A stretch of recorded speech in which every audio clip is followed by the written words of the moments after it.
And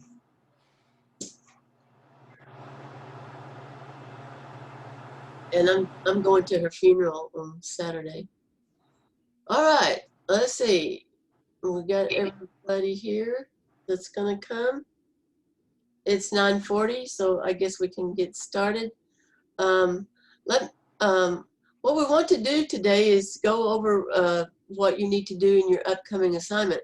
How many of you have already started on your paper assignment? It's okay if you have not, but how many of you have already started? Okay, let's go into the screen and go to Canvas.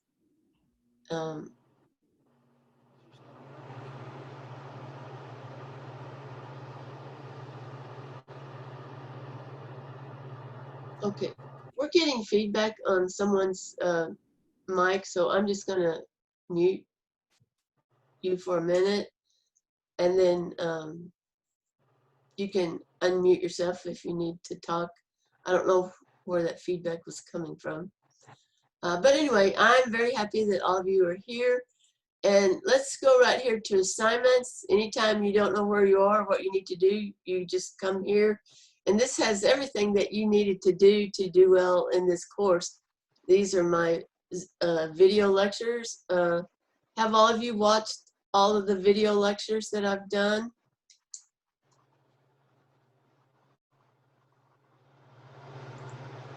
Yes, ma'am.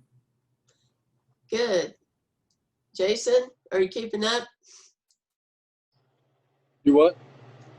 Have you been keeping up with the Zoom lectures, the videos? I've been trying to find them, or it's on my. If you go to assignments, then all the videos that you needed to watch are here. Some of these videos are only 5 minutes long. It's not like you're watching, you know, a 90-minute lecture. It's just some of these videos are just 5 or 10 minutes long. Some of them a little bit longer, like 20 or 30 minutes, but most of them are very, very short. And also this would show what you should be reading. How many of you actually have the textbook?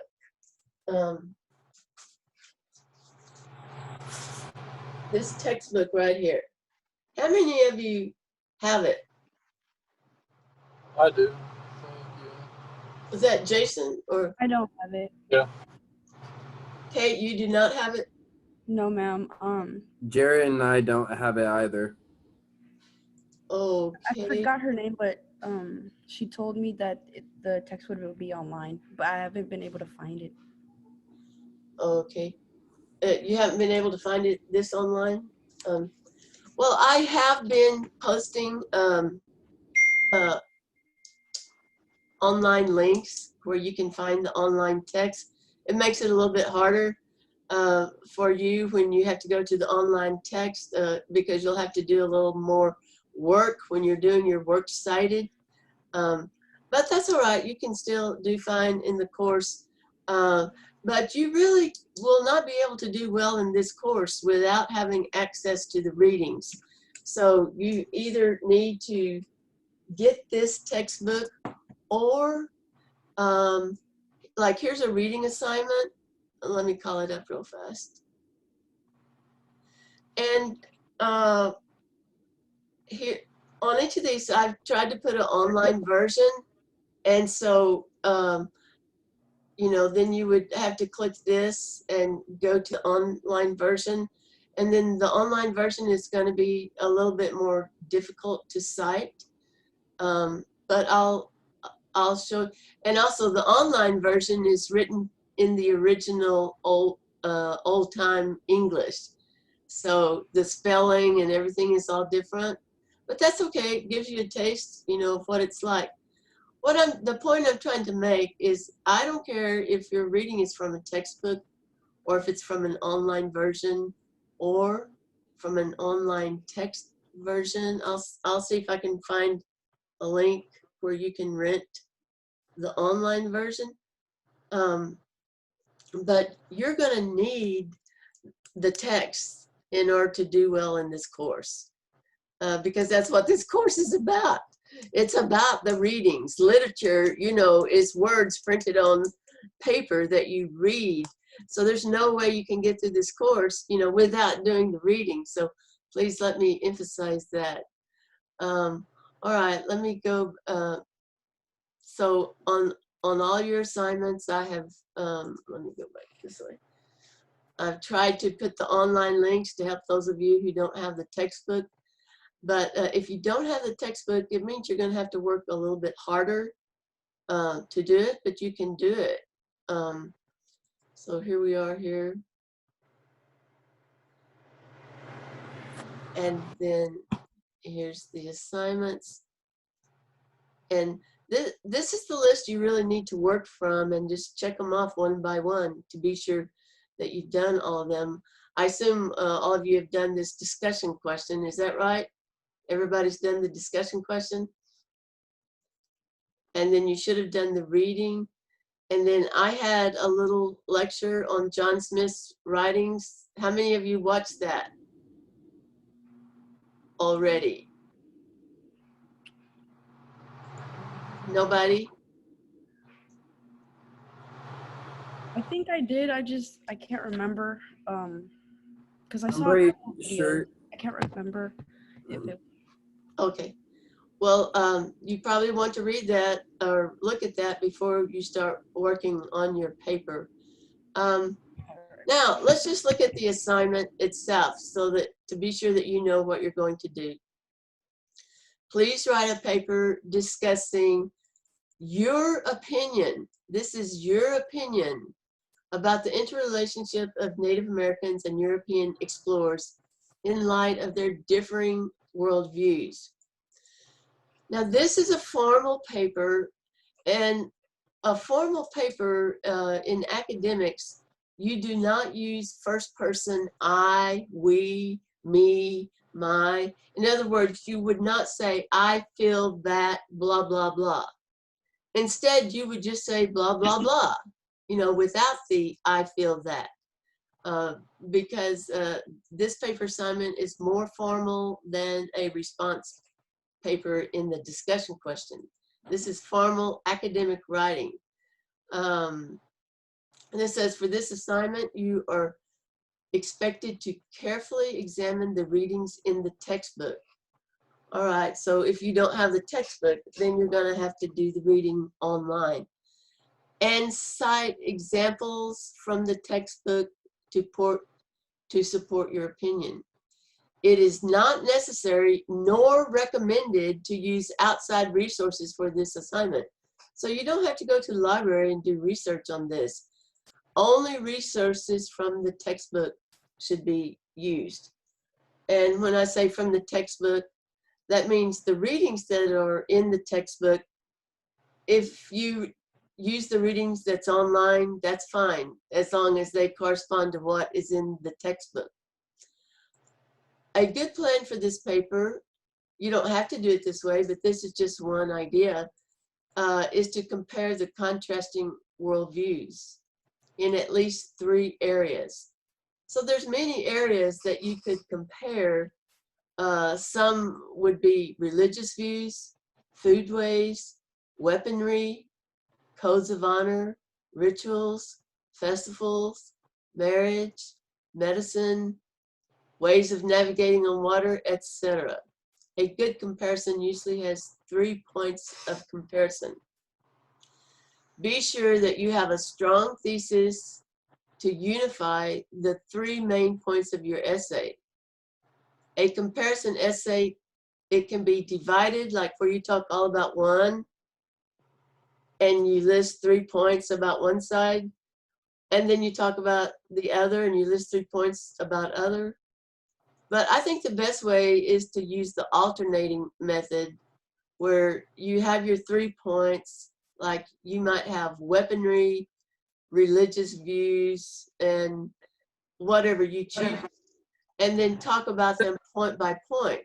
So if you say, you know, one completely different way of life for Native Americans and European explorers was in the choice of weapons that they used.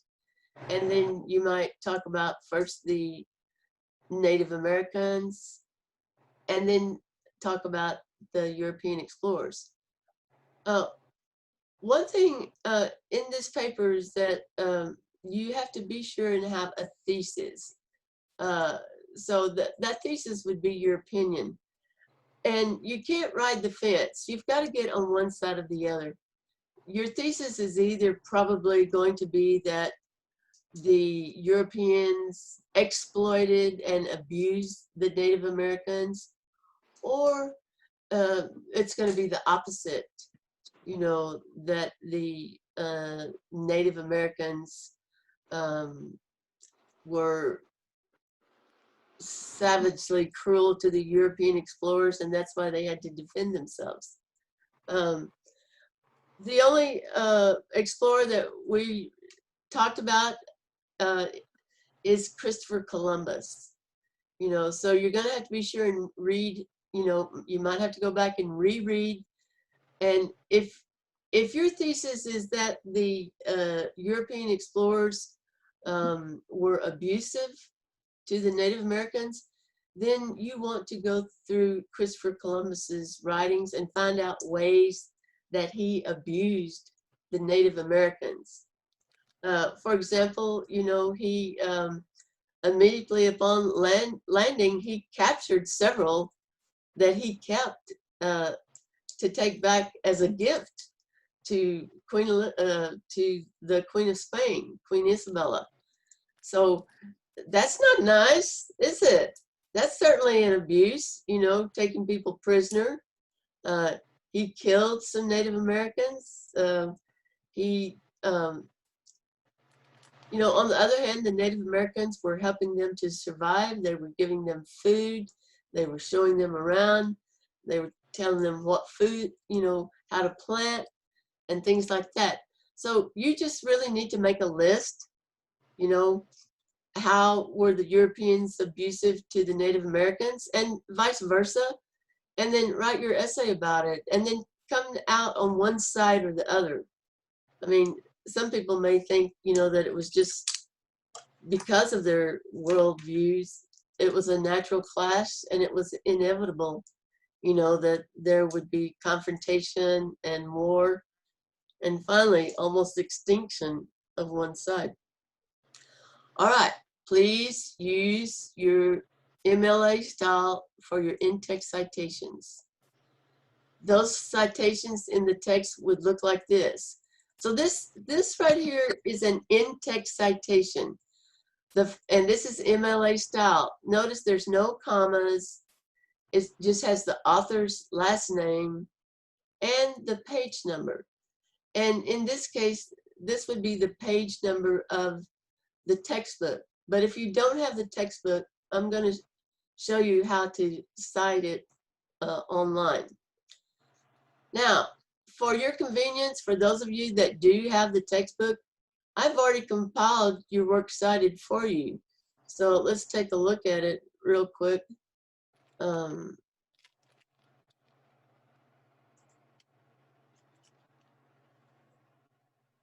All you would have to do is copy and paste this at the end of your paper.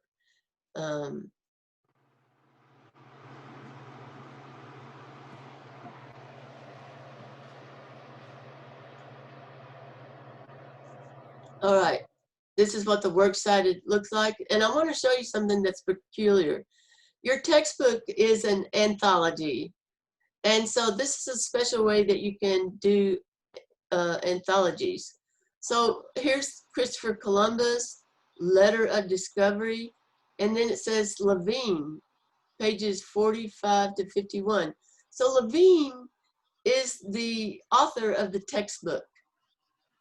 And this is cross-referenced right here to the textbook, okay? So in fact, all of these are.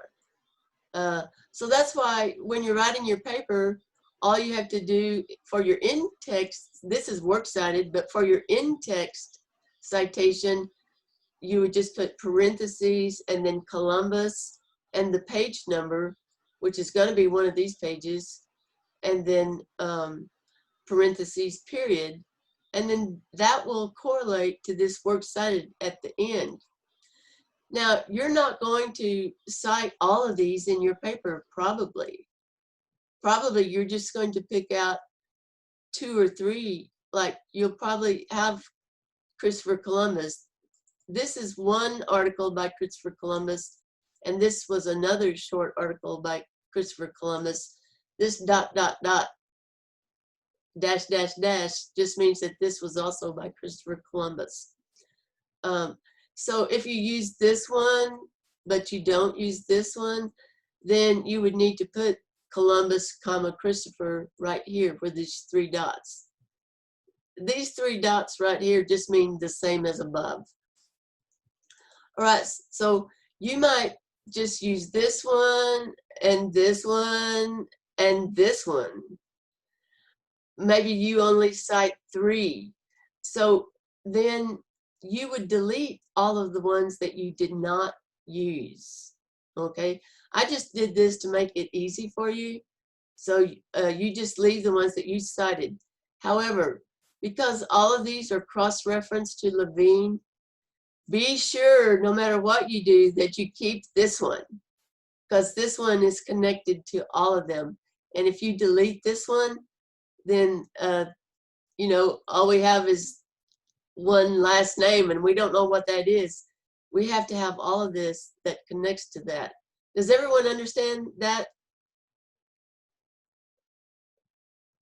Yes, ma'am. Thank you, Kate. I really appreciate you being responsive. You know, it kind of makes me think that the rest of the people have left their computers and gone off to eat breakfast.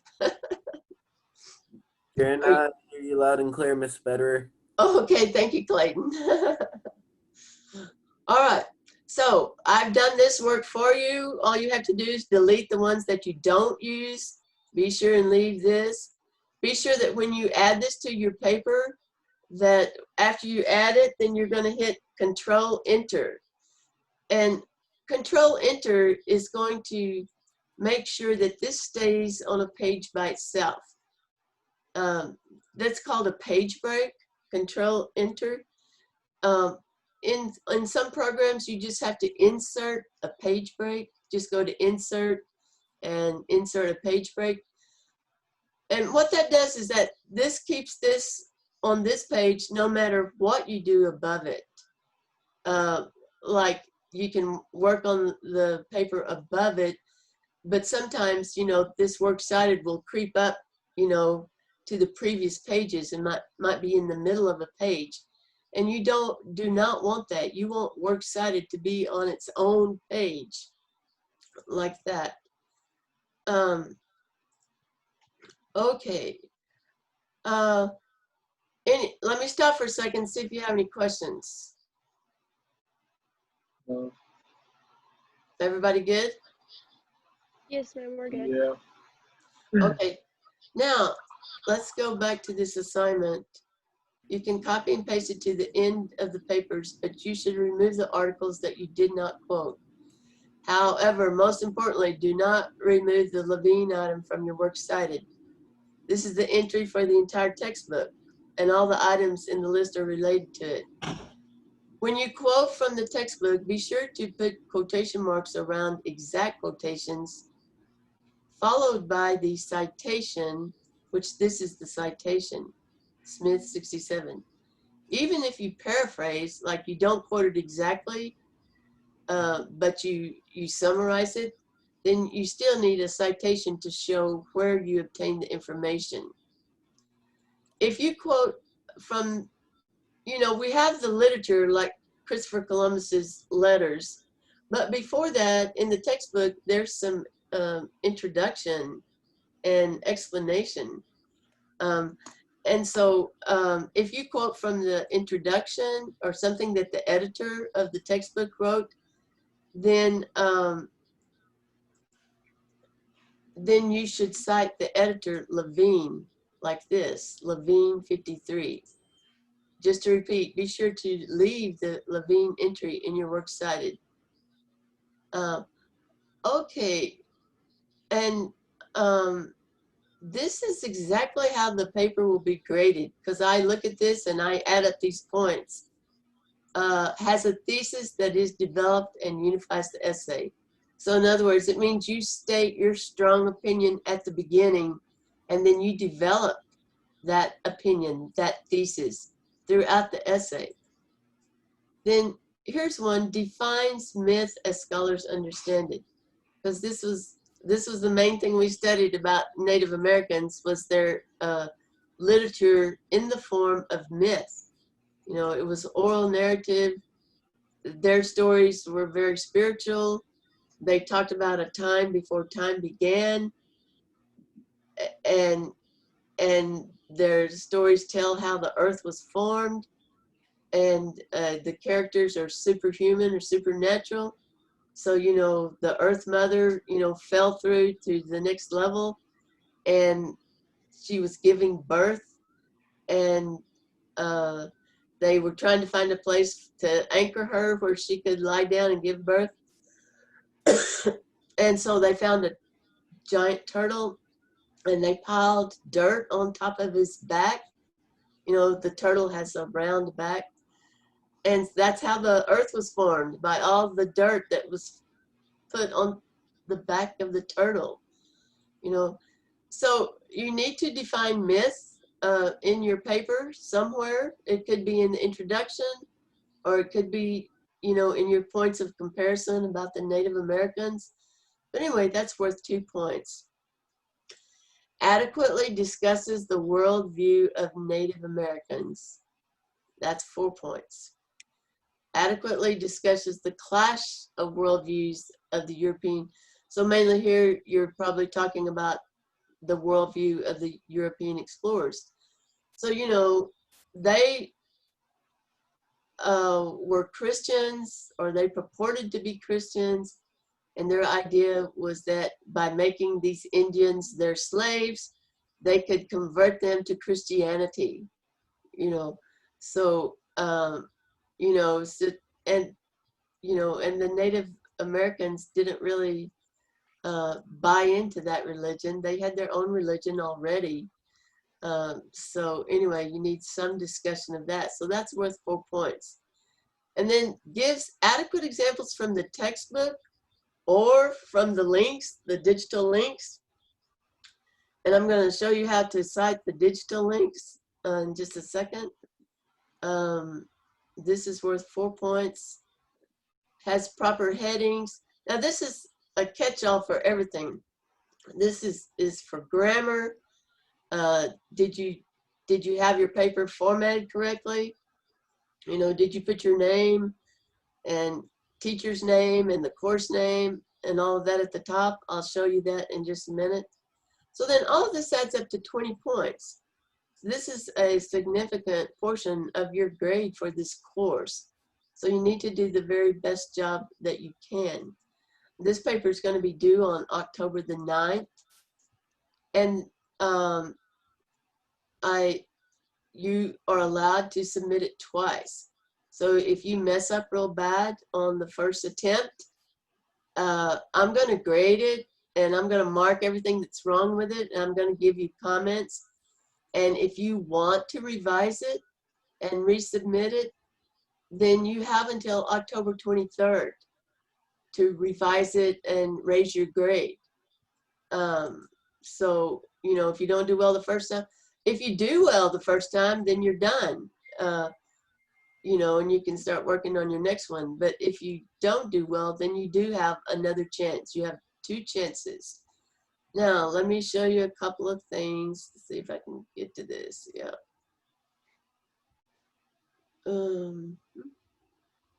Just a second.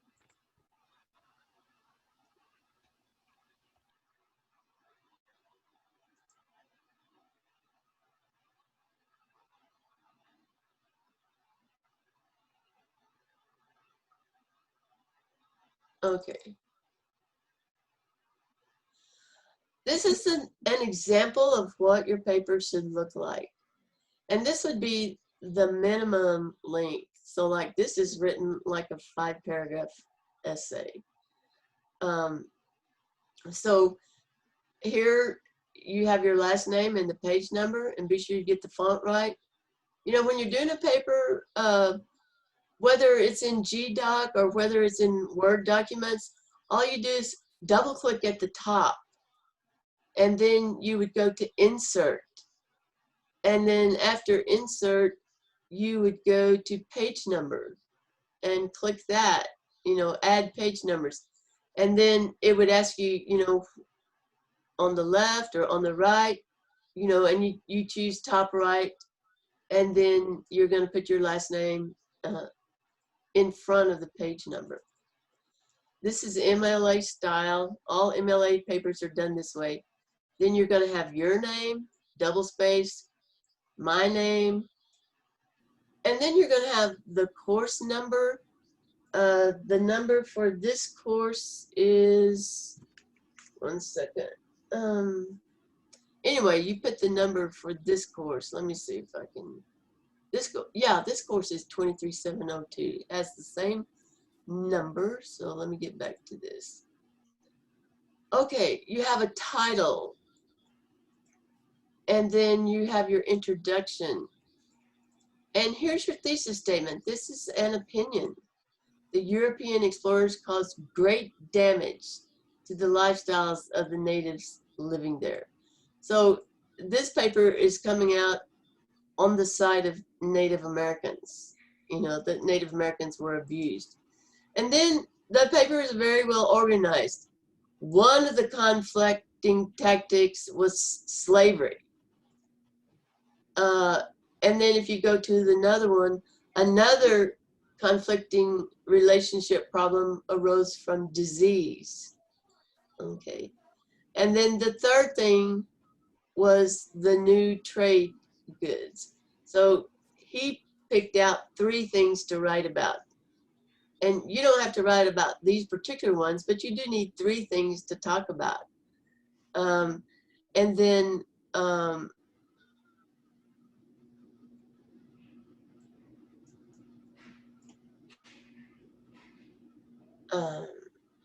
and then at the end, you're going to have a conclusion that restates your thesis. And then here's your works cited. And notice one thing is that he had 2 of these, because one of these was for it as a whole, and then this one was just for something that he quoted from Levine. But on this second one, he really should have just put, you know, dash, dash, dash, like that, and not repeated the title. So it should look like that. Okay. Now, I'll stop for a second to ask for questions.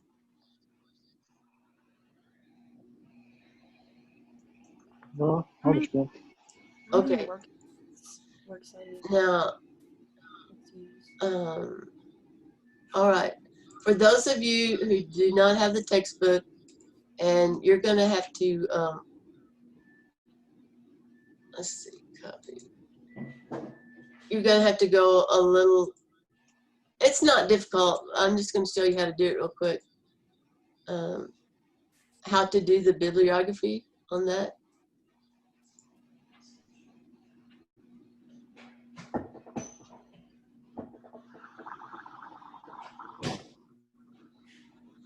How to cite a website in MLA.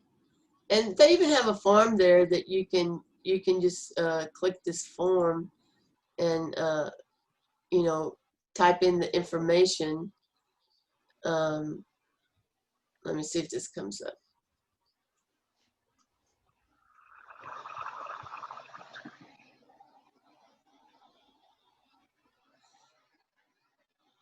So this just has a step-by-step list. You know, you just fill this in, and then it's going to generate this citation for you. You know, the article title, the website title, the publisher. But let me go back. This whole site makes it real easy for you to learn how to do the citations. Let me get back to the front page. Oh, all right.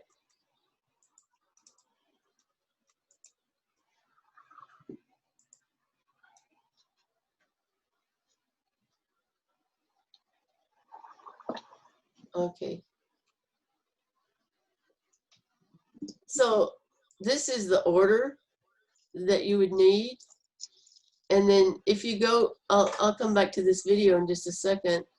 But, you know, this explains, you know, the URL, the website title, the article title, the author, and then it tells you how you would organize that.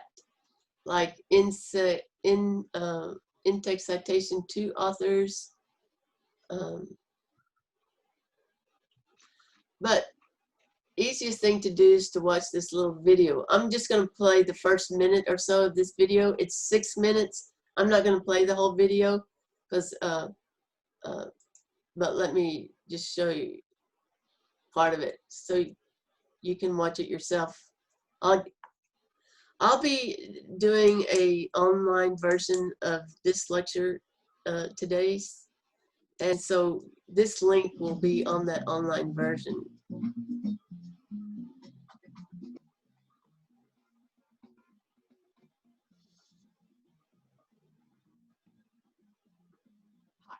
Hi, I'm Matt. In this video, we will look at how to create an MLA citation for websites. To create an MLA citation for a website, you will need the following pieces of information: the author's first and last name, the title of the article or page, the title of the website, the name of the publisher if it differs from the name of the website, the date the page or site was published if it's available, and the URL. When including URLs in a citation, leave out the hypertext protocol prefix. While this used to be the case, you no longer need to include the date you accessed the website. If you still want to add this information, list it after the URL in the day, month, year format, using the proper month abbreviation. But you don't have to do this. For websites with one author, start with the author's name, last name first, then the first name separated with a comma. End this section with a period.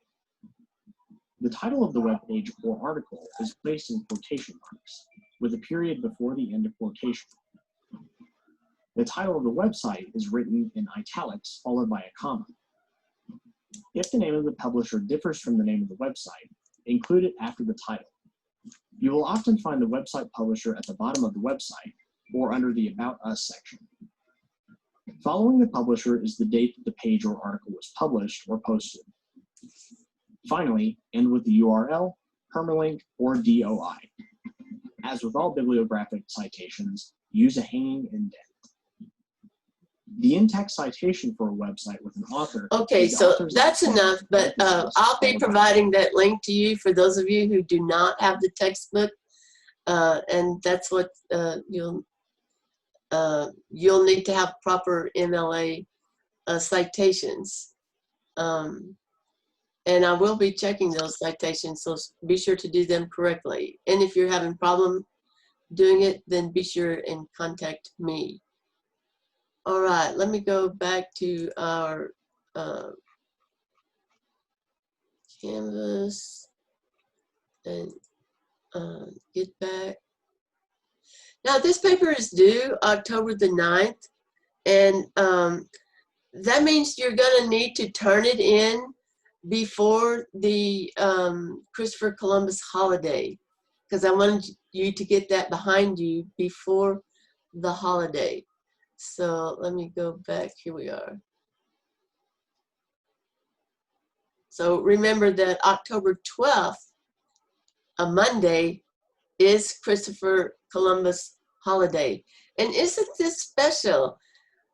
We're writing paper about Christopher Columbus, and in the paper, we're learning all of the atrocities that he committed against Native Americans.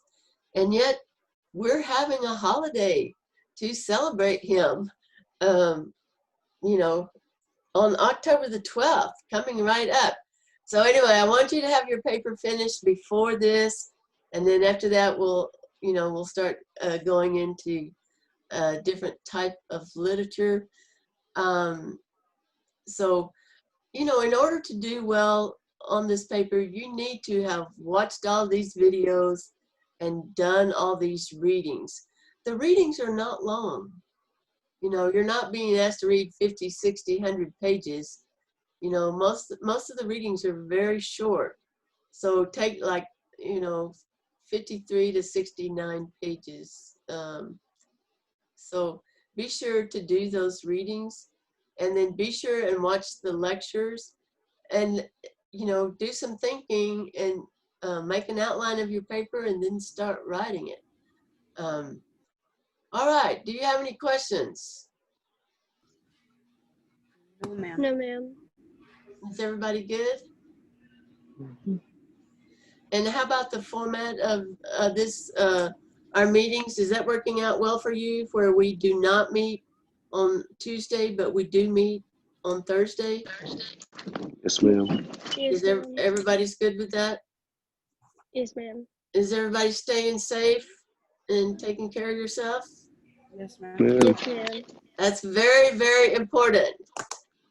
Your health is the most important thing in this world. I promise you, all of this COVID stuff, it's going to end, but it's going to take about a year, probably. So I'm just very sorry that your young lives are being interrupted by this. I guess the equivalent when I was your age, it was the Vietnam War.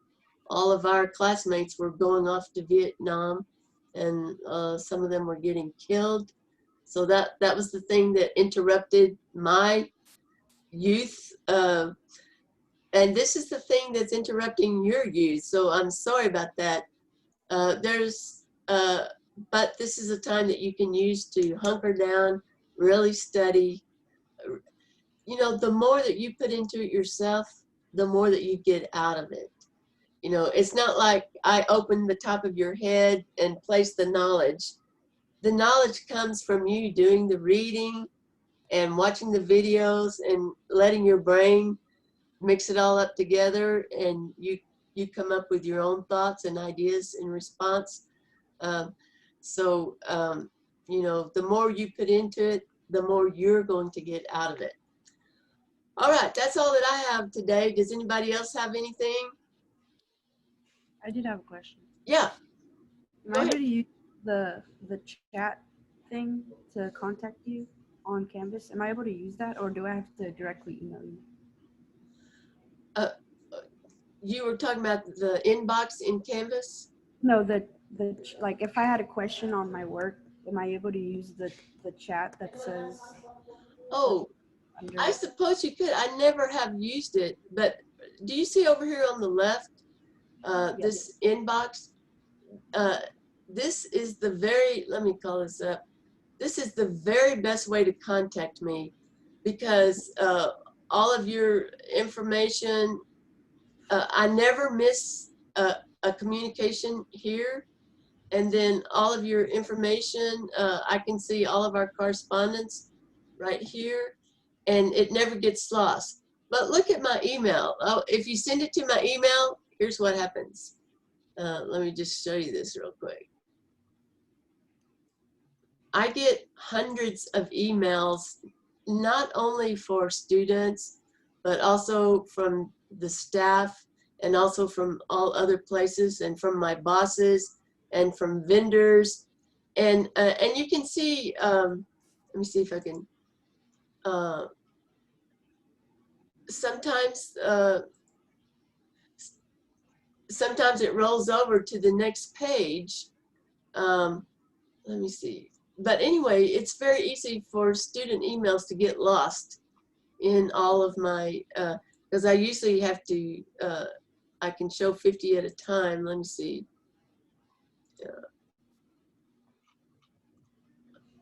Anyway, the emails can drop off, and then I have to really go hunt for them and be sure. But when I'm in the Canvas, in the Zoom box, it's only students, and I can keep up with it very, very well. So that's why I prefer, but also when you send something to me in my Canvas inbox, it also comes to my email. But I'm just saying my email is really cluttered, so it's much better to just use the Canvas inbox. And then I normally can respond almost immediately to the Canvas inbox. So that's what I prefer. If you, for some reason, cannot access the inbox because maybe you're at some place where you can't access Canvas or something, of course, use my email. I'll probably see it, but I'm just saying there is a slight chance that it could get lost, but it never gets lost here. So, all right. That's a good question. Any other questions?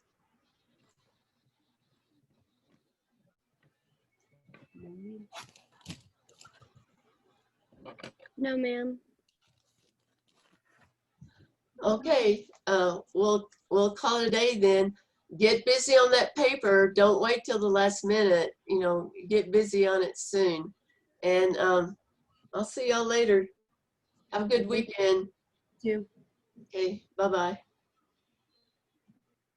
Have a good day and go Wranglers. Yay! Yay, Wranglers.